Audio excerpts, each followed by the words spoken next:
Ciudad de México conserva en sus colonias, barrios y pueblos la memoria de una rica herencia histórica.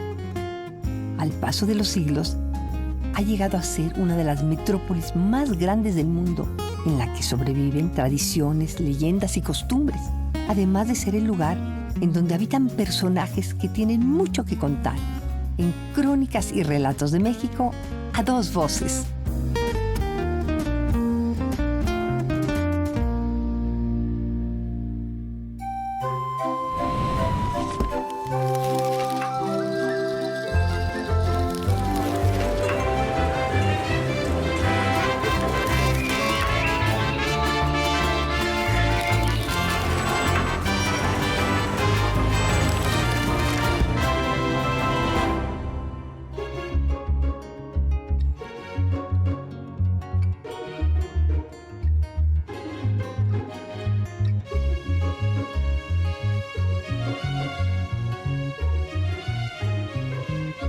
¿Qué tal? Soy Ángeles González Gamio. Bienvenidos a Crónicas y Relatos de México, a dos voces. Hoy vamos a visitar un sitio al sur de la Ciudad de México extraordinario, porque fíjense que resguarda gran parte de nuestra riqueza natural. Pero no solo la resguarda, la investiga, la preserva y la difunde. Asimismo, vamos a platicar con un hombre notable. Y fíjense, él ha llevado todas estas investigaciones y estudios fuera del gabinete y la academia para tomar acciones concretas y creando instituciones que han influido enormemente para el cuidado de nuestra biodiversidad y del medio ambiente, no nada más en México, sino en muchas partes del mundo. ¿Me acompañan?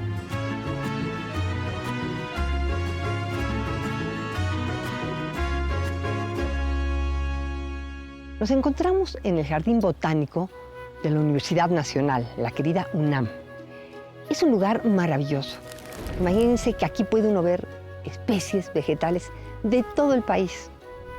Es el segundo más antiguo de América del siglo XX. Trabajan aquí 25 investigadores y 22 técnicos que han recorrido todo el territorio para traer muestras de especies de bosques, del desierto, de selvas tropicales. No nada más están aquí para que podamos admirarlas, sino que están aquí para estudiarlas, porque han dado mucho énfasis sobre todo en las que están en peligro de extinción.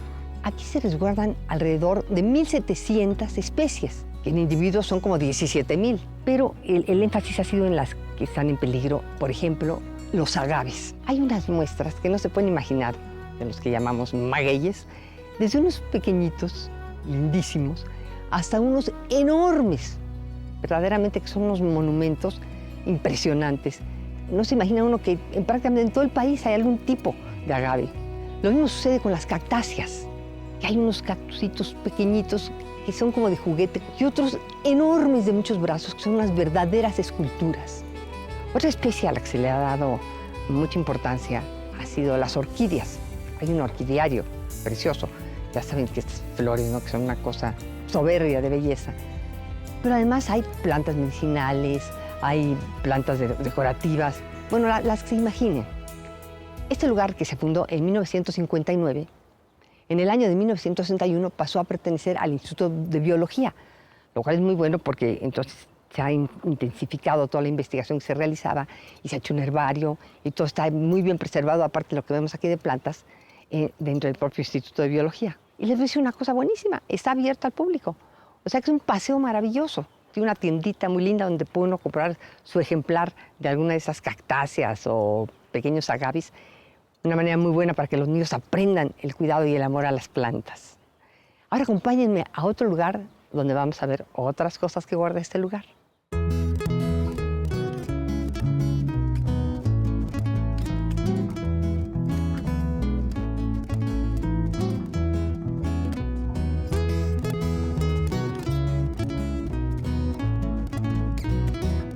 México tiene un riquísimo antecedente en lo que se refiere al cuidado de las plantas y el amor a la naturaleza. Sabemos por el primer cronista de Texcoco, el fraile Motolinia, que en Nezahualcóyotl, el sabio monarca texcocano, tenía un jardín botánico en un enorme cerro al que para llevarle agua le hizo un acueducto uniendo ambos cerros y un sistema hidráulico notable de unas grandes tinas bellísimas que hicieron que cuando en el siglo XIX el paisajista José María Velasco hiciera un gran cuadro, le llamara Los Baños de Nezahualcóyotl. Ahí tenía plantas de todo Mesoamérica, inclusive medicinales con las que hacía medicamentos para curar a sus súbditos. También en Tenochtitlan, Moctezuma tenía en su palacio, donde ahora es Palacio Nacional, un jardín botánico y un zoológico. Después de la conquista, el indígena Martín de la Cruz pintó un códice en que muestra las plantas que utilizaban y qué medicamentos sacaban de ellas para qué enfermedades. Ese lo tradujo Juan Badiano al latín y se conoce como el Códice de la Cruz Badiano. Asimismo, en el Colegio de Tlatelolco, el insigne fray Bernardino de Sahagún entrenó a un grupo de jóvenes indígenas, les enseñó latín y español y los puso a entrevistar a los viejos sabios que habían sobrevivido a la conquista para que platicaran de todos los aspectos de su cultura, entre otros, todo lo relativo a las plantas. En ese mismo siglo XVI, en la segunda mitad, el rey de España manda a su médico personal, a Francisco Hernández, a que haga una clasificación que recorra todo el territorio y vea qué plantas hay y de qué pueden servir a España. Y así, durante un año estuvo recorriendo el país y logró clasificar 5,000 plantas y 500 animales. Ya después de los primeros años del virreinato realmente no se hizo nada en particular, hasta que el segundo conde de Revillagigedo, un hombre muy culto, a fines del siglo XVIII, él va a establecer, en el que era entonces el Palacio Virreinal, hoy Palacio Nacional, un jardín botánico muy bello, en el que, fíjense, se va a dar la primera clase de botánica de la Real y Pontificia Universidad. Después ya, en el siglo XIX, va a ser ya hasta que Maximiliano llega al palacio, que le va a llamar Palacio Imperial, y va a ser ahí un jardín muy bonito, ¿verdad? Un estilo medio francés, y por supuesto en el castillo de Chapultepec, que es donde va a escoger como su residencia. Es a mediados de ese siglo XIX cuando se va a crear la primera Sociedad Mexicana de Historia Natural. A partir de entonces empiezan ya a haber más interés por hacer colecciones, por clasificar plantas. Eso se intensifica a fines de esa centuria. Y ya en el siglo XX ya hay un interés muy claro, ya institucionalizado, por hacer colecciones, por hacer herbarios, particularmente entre los años 20, 30, cuando surge el Politécnico. Tanto esa institución como la Universidad Nacional ya empiezan a hacer todos sus institutos de biología y hacer ya las colecciones muy sistemáticamente. Fíjense, en el año 2000 se hizo un censo que nos dice que hay alrededor de 193 instituciones, entre escuelas, universidades, organismos de estudio, que están trabajando sobre las colecciones y la investigación biológica y la ecología, que ese es un tema bastante nuevo. De esas se calcula que 27 de esas 193 tienen prácticamente el 85% de todas las plantas que hay en nuestro país. Y ahora vamos a tener oportunidad de platicar con el doctor José Sarucán. Él es un hombre que ha logrado llevar todos estos estudios, investigaciones de biología, de ecología, a unos planos importantísimos porque se han desarrollado instituciones que han llevado a cabo medidas que han impactado en nuestro país, pero también en el resto del mundo. Fíjense, es de los poquísimos mexicanos que ha recibido el premio Tyler, que es como el Nobel de la ecología. Continuamos en Crónicas y Relatos de México a dos voces.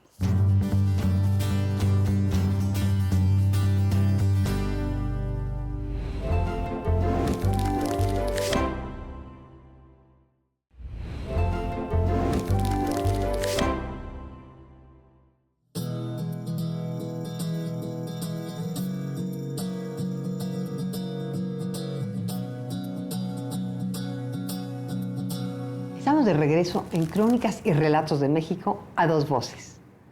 Ya estamos aquí platicando con el doctor José Sarucán. Muchas gracias por recibirnos. Gracias a ustedes por estar aquí. Es un honor, pues me da mira, gusto.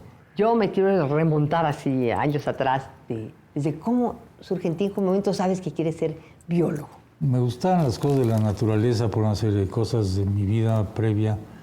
Un muy buen maestro de biología, haber estado en los scouts, ya lo he hecho muchas veces.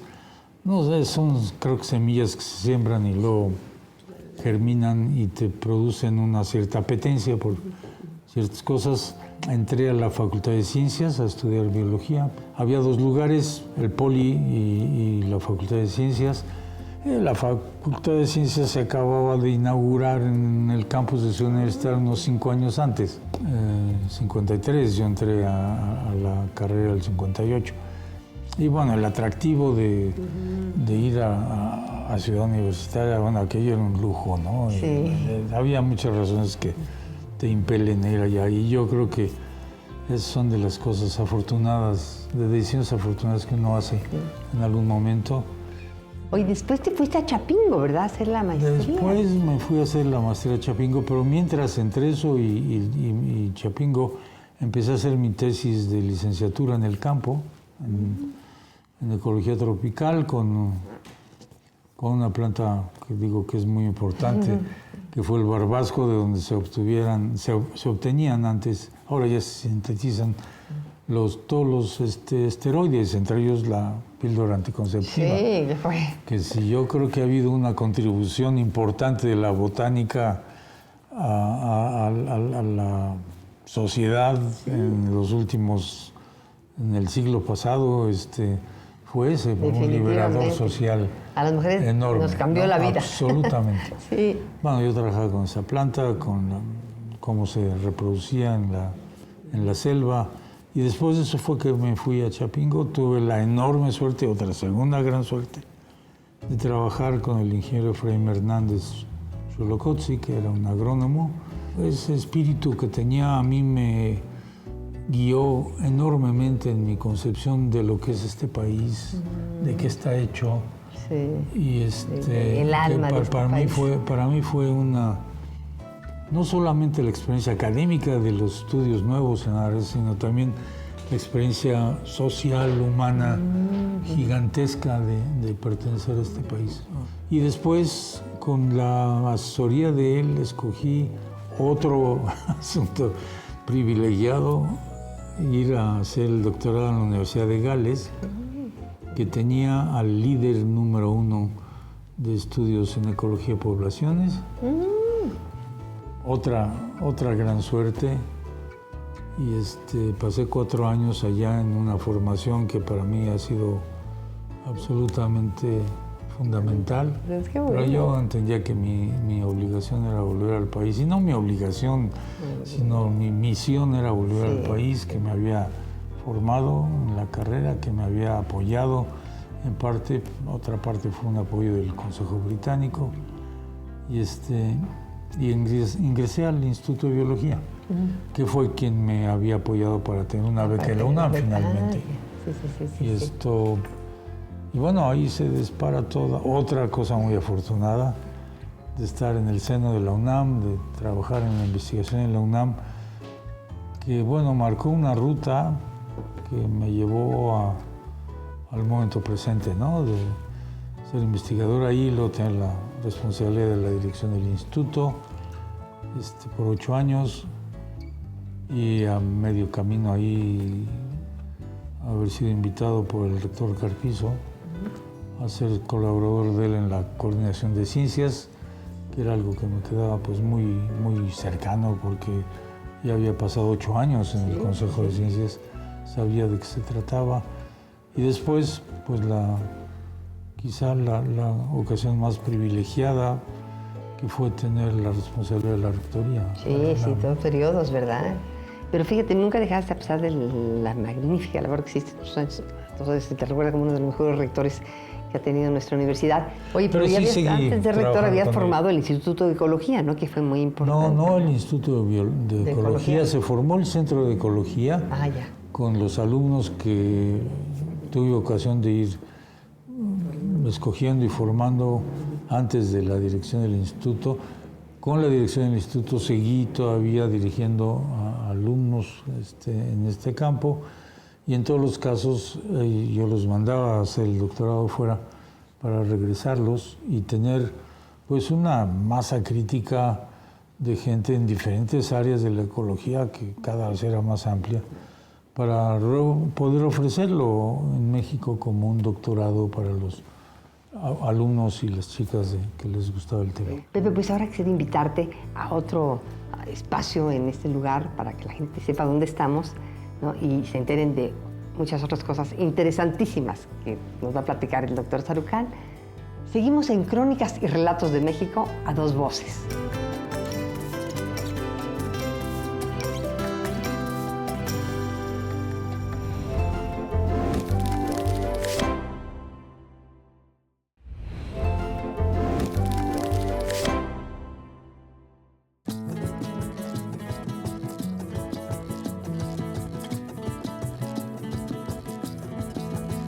Estamos de regreso en Crónicas y Relatos de México a dos voces, continuando nuestra plática con el doctor José Sarucán. Ahora estamos en la terraza de Conavio, que nos va a decir qué significan esas siglas en la institución. Sí, Conavio es un nombre largo, está cortado y es la Comisión Nacional para el Conocimiento y Uso Sustentable de la Biodiversidad. Queríamos hacer claro desde un principio cuál era el propósito de este organismo gubernamental, que es una comisión intersecretarial, porque pues la única concepción que había acerca de la diversidad biológica o la naturaleza hace 25 años, que es cuando se echa a andar Conavio, era el de proteger, ¿no? Conservar. Sí. No se toca. Sí, sí. Y bueno, eso es una forma de hacerlo. Para eso tenemos en México un sistema de áreas naturales protegidas y va muy bien y es un sistema muy útil, pero es claro que en un país donde el 60 o el 70% de los ecosistemas naturales son propiedad comunal, ejidos, comunidades rurales, comunidades indígenas, no podemos estar pensando que nadie va a tocar esto, pues de eso vive, ese es su patrimonio. Entonces hay que saber cómo usarlo para realmente poder tener un modus vivendi adecuado. Sí, ¿sabes qué? Yo creo que por eso también ha sido tan exitoso Conavio, porque es realista, es decir, ha buscado la manera, ¿no?, de apoyar a las poblaciones locales que viven de esto, enseñándoles cómo hacerlo sin... Porque además no es incompatible la cuestión del uso y del manejo sustentable con el desarrollo económico, con el desarrollo social, etc. Son perfectamente compatibles si uno sabe hacer las cosas como hay que hacerlas. Conavio no tiene responsabilidades ni de dar permisos, ni de regulaciones, ni de vigilancia, ni de nada de este tipo, porque en este país, como se pueden imaginar, tener eso por enfrente con los intereses económicos, políticos, etcétera, pues nuestra misión de generar la mejor ciencia independientemente, realmente sí va a ver muy comprometida. ¿Pero cómo se relaciona con la academia, con las instituciones de gobierno, con el sector privado? Como dije, es una comisión intersecretarial, 10 secretarías forman parte de esto. Lo que tiene como función es apoyar, primero juntar toda la información sobre diversidad biológica del país y luego apoyar con recursos la generación de nuevo conocimiento. Y por eso es que nosotros no vamos al campo a hacer estudios. Los estudios están hechos por toda la comunidad académica del país, en universidades, en institutos de investigación, en ONGs, etcétera, que trabajan en estos campos. Nosotros hacemos convocatorias para proyectos en las áreas que pensamos que son adecuadas, importantes. Se concursan estos, son revisados por comités de pares y los mejores proyectos son los que tienen el apoyo económico para esto. Y de esa información nosotros empezamos a construir una visión mucho más integrada, que se mueve mucho más, no nada más a los datos, sino a la información y a la inteligencia que esa información le permite a uno tener. Un resultado muy importante en este sentido es que la comunidad académica que participa en esto, y es la mayoría de la comunidad académica de este país, que ha crecido también mucho, se siente parte de Conavio, siente que su trabajo, claro, su investigación, lo que ha hecho es lo que ha ayudado a construir a Conavio. Claro.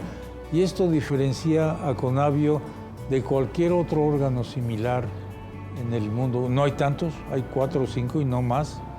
Y le da, por lo tanto, una legitimidad a los resultados y a la información que generamos, porque no es el producto de 3 o 4 personas sentadas alrededor de una mesa que analizan una cosa y dicen, bueno, pues el resultado debe ser esto. Es el resultado de la mayoría, si no es que toda la comunidad académica que funciona en un tema, que trabaja en un tema.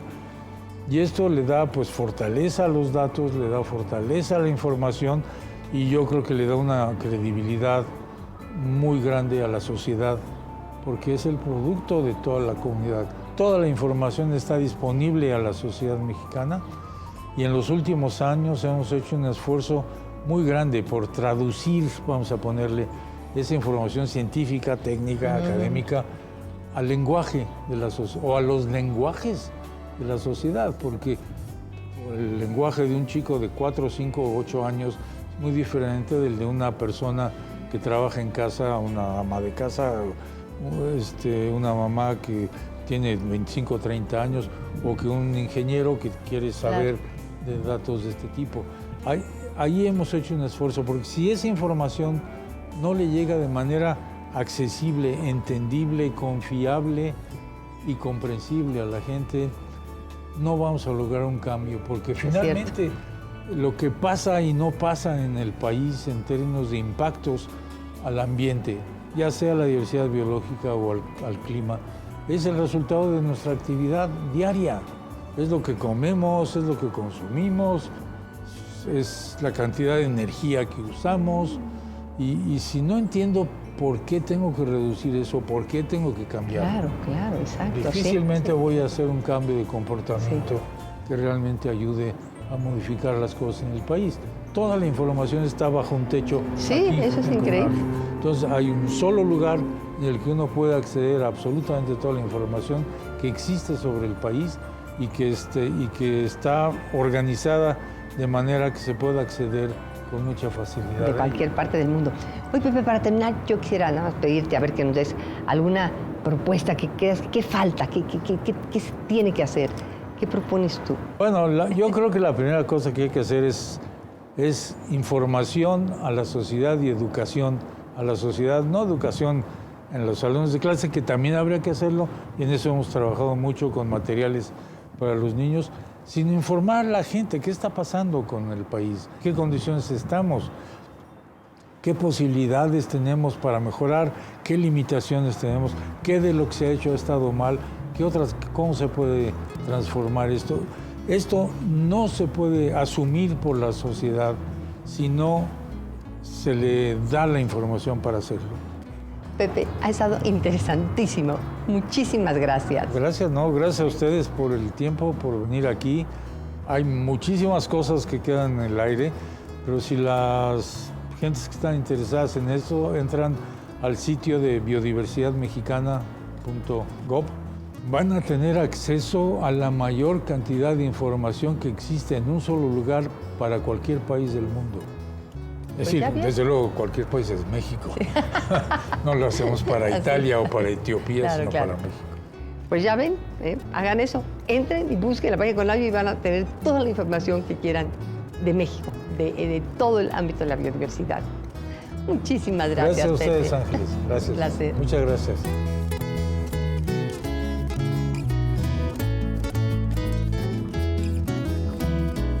Con esta visita e interesante plática, podremos valorar mucho más la enorme riqueza natural que poseemos y el cuidado que debemos de tenerle. Hay mucho más que ver. Abramos los ojos. Estas son nuestras verdaderas riquezas.